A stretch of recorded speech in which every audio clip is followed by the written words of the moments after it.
परम आदरणीय सात संगत जी, बड़े प्यार और सत्कार से कहना धन्यकार जी। आज हम बड़े भागी हैं कि हम लोग के बीच में ऐसे महात्मा जो गोरखपुर से चलकर आए हैं, हमारे महात्मा दुट्टू जी, जो ऐसे ब्रह्म ज्ञान जैसे परमात्मा के बारे में लिखा है कि हर व्यापक सर्वत्र समाना, प्रेम से प्रगट होई मैं जाना, या वही लाइन लिखा गया कि जो त्रिकाल एक रस रही, वेद पुराण निगम कहीं, कि जो तीनों काल में एक रस रहने वाला परमात्मा है। तो ऐसे परमात्मा की जानकारी कराने वाले महात्मा माननीय गुड्डू जी का आगमन आपके नगर में हुआ है।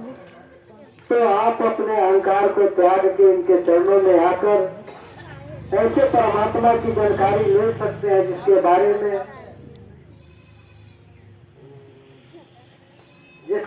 में तमाम वो लाइन लिखी गई। संसा बाबा अवतार सिंह जी महाराज ने और अवतार वाणी के अंदर भी लाइन लिखी कि अविनाशी घर को नहीं जाना तो जन्म अमोलक जाए हार, अरे अविनाशी घर को नहीं जाना तो खूब पड़ेगी जम की मार, क्योंकि बचोगे नहीं जिंदगी तो जी रहे हो, जिसकी दी हुई हवा तो पी रहे हो, जिसकी बनाई हुई दुनिया में सारा कर्म कर रहे हो और कह रहे हो कि परमात्मा न पाता है।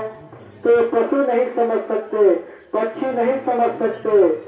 इस ग्राम जहाँ तक माई की आवाज जा रही है, मेरे भाई ग्रामवासी, अगर आप लोगों ने नहीं समझा तो आपके लिए आपके पुरातन महात्मा कह के चले गए कि आहार निद्रा धैर्य कुनानी समान चेतानी ज्ञाने न धीकम विशेषम ज्ञाने न हीना पशु भी समाना, कि ज्ञानहीन मनुष्य पशु के समान कह दिया गया। अब जरा विचार कर लो कि आप किस श्रेणी में, अगर अपने आप को ज्ञानी मानते हो तो भगवान कृष्ण जी महाराज ने 13 अध्याय के 11 श्लोक में ज्ञान की परिभाषा बताया है। कहा कि आध्यात्मिक ज्ञान में निष्ठ स्थिति तथा तत्व ज्ञान के अर्थ रूप परमात्मा को सर्वत्र और सदैव देखना ज्ञान है। और आज परमात्मा को सर्वत्र और सदैव आज बताने के लिए महात्मा गोरखपुर से आपके नगर में आए हैं और ये निराकार आध्यात्मिक मिशन आज माइक लगाकर संदेश दे रहा है कि भाई आलिम हो चाहे खुले मुंह का, अरे जग को पाठ पढ़ाता है, हाकिम का भी मिला है रुतबा, सब पर हुक्म चलाता है। सूरवीर राजा महाराजा लंबी उम्र गुजारी है, दुनिया भर के दौलत भी है, सुख के साधन सारे हैं। तो संतों ने कह दिया कि फूटी कौड़ी मोल न होगा। अरे जो कर्म कमाता है, कहे अवतार बिना हरि दर्शन पैदा हो मरता है। तो बगैर इस हरि के दर्शन के बिना तो तुझे आवागमन से कोई मुक्त नहीं कर सकता, क्योंकि आवागमन में ही पड़ना दुख का कारण है। क्योंकि तो स्वामी तुलसीदास जी महाराज ने और रामचरितमानस के अंदर लाइन भी कहा कि जन्मत मरत दुसह दुख हुई, कि जन्मना और मरना ही सबसे बड़ा दुख है।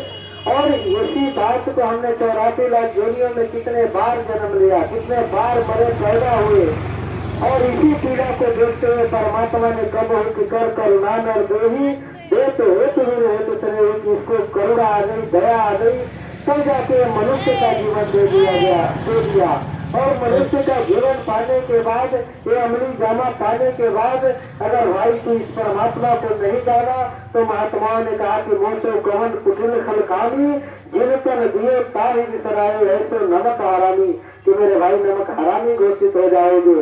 तो इसका बचना अगर चाहते हो तो आज निराकार आध्यात्मिक मिशन आज पूरे दुनिया में चैलेंज देके कह रहा है कि जिस परमात्मा के लिए तो मंदिर मस्जिद में दौड़ लगा रहे हो, इस परमात्मा को जाना जा सकता है और सिर्फ इस नर्तन में ही जाना जा सकता है। कहा गया कि नर्तन समदहि गौनो देही जीव चराचर याचक देही, कि नर्तन के समान इस दुनिया में कोई तन नहीं बना जिस तन में इस मालिक की पहचान किया जा सके।